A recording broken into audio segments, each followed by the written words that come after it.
Bonsoir Nicolas. Bonsoir Mohamed. Ravi de vous retrouver. On vient d'écouter un extrait donc du nouvel album du pianiste belge Eric Lénini. Un disque très étonnant. C'est étonnant ce disque. Effectivement, Eric Lénini, c'est l'un des pianistes de jazz les plus célèbres au monde. Et dans ce nouvel album qui s'appelle Wax Up, il a voulu en fait casser les codes du jazz traditionnel en mettant la voix et surtout les sonorités soul, hip-hop et électro à l'honneur. Il s'est entouré de plusieurs invités comme Mathieu Bogert, Annelle Potvin ou encore Michel Willis et bien entendu Yael Naïm qu'on a entendu il y a un instant.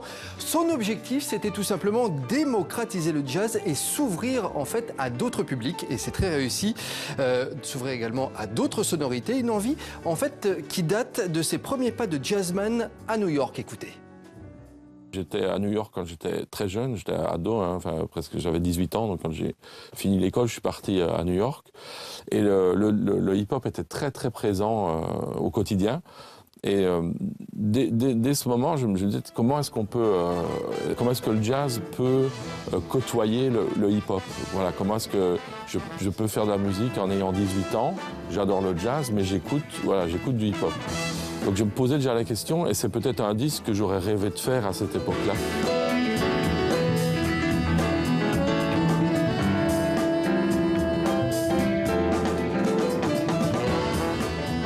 Et du coup, je pense que j'ai parfait cette culture de la soul, du hip-hop, de l'électro, petit à petit.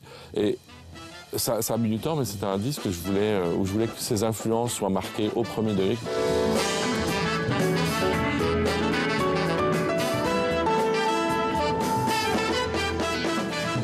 Avec Wax Up, c'est très clair que j'adore la soul, que même les mélodies, le format des structures des morceaux ou de la production est clairement dans cette direction.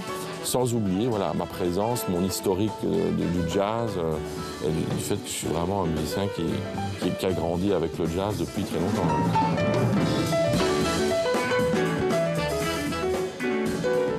Il a touché un petit peu comme les DJ américains, c'est assez impressionnant. Eric Lénini sera en concert le 12 juin à Paris, dans plusieurs festivals en France cet été, Mohamed. Le concert, je ne sais pas, mais je cours acheter le disque Wax Up.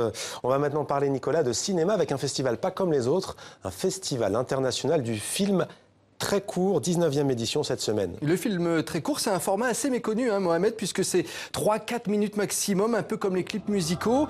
Durant cet événement, 150 films seront projetés au public, des projections qui auront lieu dans 110 villes à travers le monde. C'est donc un événement planétaire. Et durant ce festival, 6 prix seront remis par le jury, par le réalisateur Nicolas Boukrif. Nicolas Boukrif, qui est le président du jury. Je vous invite d'ailleurs à regarder un extrait de la sélection de cette année, Mon coup de cœur, réalisé par des étudiants français.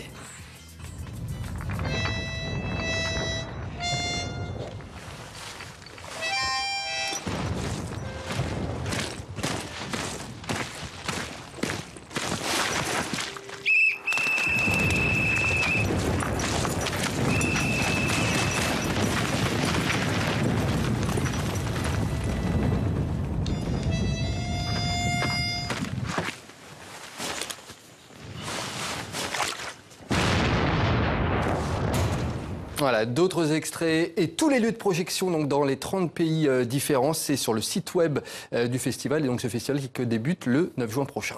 Et une disparition pour finir, Nicolas. On a appris le décès de Christophe Otzenberger, réalisateur français engagé qui s'était fait connaître grâce à plusieurs documentaires. Le plus célèbre étant La conquête de Clichy, sorti en 1995, qui traitait du clientélisme en politique. Dans le reste de son œuvre, Christophe Otzenberger souhaitait donner la parole aux oubliés, aux sans-abri, pour témoigner de leur vie, de leur joie, mais aussi de leur tristesse. Il avait 55 ans.